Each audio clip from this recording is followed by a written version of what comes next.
wonderforce.com.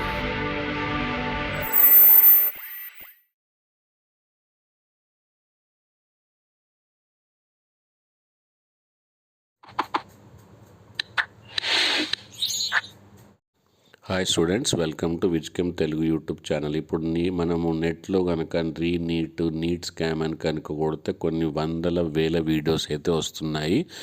And ప్రతి ఒక్కరు re-NEET జరగాలి, నీట్ ఎగ్జామ్ మళ్ళీ జరగాలని అయితే అంటున్నారు. సో దానివల్ల వచ్చే ప్రాబ్లమ్స్ ఏంటి, దానివల్ల వచ్చే ఉపయోగం ఏంటి అనేది కంప్లీట్ విశ్లేషణ అనేది మీకు ఈ వీడియోలో అయితే చెప్పబోతున్నాను. కాబట్టి ఈ వీడియోని స్కిప్ చేయకండి. అండ్ ఇందులో నేను ఇచ్చే సజెషన్ కనుక మీకు నచ్చితే మీరు ఈ వీడియోని ఇమ్మీడియట్గా మీ ఫ్రెండ్స్ అందరికీ, మీ ఫ్రెండ్స్ గ్రూపులలో, మీ ఫ్రెండ్స్కి మీకు స్టేటస్లో కానీ, మీ ఫ్రెండ్స్ గ్రూపులలో కానీ వీడియో లింక్ని ఫార్వర్డ్ చేయండి.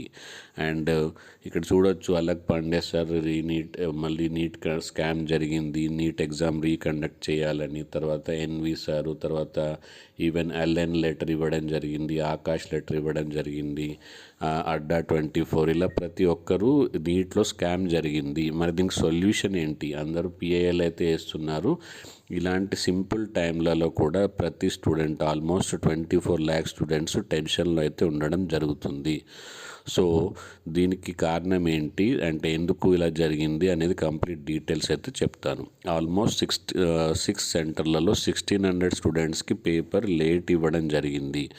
ఓకే, కొన్ని సెంటర్లలో పేపర్ లీక్ కూడా జరిగింది. సో దీనివల్ల ఎఫెక్ట్ అయిన స్టూడెంట్స్ 1600 to 2000 స్టూడెంట్స్ మాత్రమే ఎఫెక్ట్ అవ్వడం అయితే జరిగింది. సో లేట్ అయిన స్టూడెంట్స్కి గ్రేస్ మార్క్స్ ఇవ్వడం జరిగింది. అది కూడా చాలా ఎక్కువ grace marks, almost 1 minute 4 marks అయితే గ్రేస్ మార్క్స్ ఇవ్వడం జరిగింది. సో దీనివల్ల ర్యాంక్స్ పైన కింద అయితే జరగడం జరిగింది.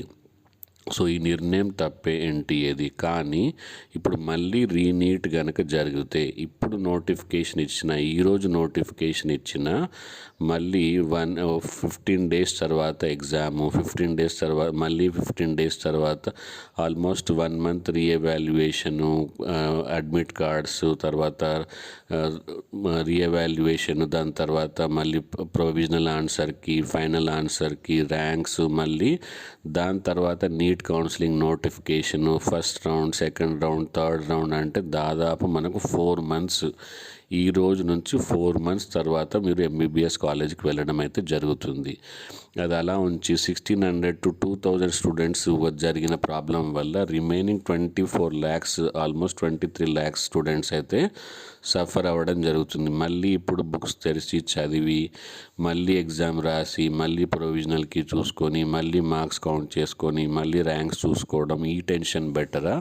అదర్వైజ్ ఆ 1600 to 2000 మెంబర్స్ ఎవరైతే స్కామ్లో ఇన్వాల్వ్ ఉన్నారో వాళ్ళకి మాత్రమే సెపరేట్గా ఏదైనా టీము దాన్ని మొత్తం ప్రాపర్గా ఇన్వెస్టిగేట్ చేసి, ఒకవేళ పేపర్ లీక్ జరగకపోతే ఆ 1600 స్టూడెంట్స్కి ఎవరికైతే మార్క్స్ ఎక్కువ ఇచ్చారనిపిస్తుందో వాళ్ళకి నేను ఇచ్చే సజెషన్ ఎన్టీఏకి, for example 180 minutes paper and 60 minutes late జరిగింది. 120 minutesలో స్టూడెంట్ ఎన్ని మార్క్స్ స్కోర్ చేయగలిగాడు, దాని ప్రకారంగా ఇఫ్ 120కి ఇన్ని మార్క్స్ అయితే 180 minutesకి ఎన్ని మార్క్స్, అలా కౌంట్ చేసుకుంటే చాలా బెటర్గా ఉంటుందని నాది ఒక సజెషన్. అదర్వైజ్ ఇంకా వేరే ఏదైనా సజెషన్ ఉంటే మీరు కనుక మీకు అనిపిస్తే మీరు కామెంట్ సెక్షన్లో డిగ్నిఫైడ్గా రాయండి.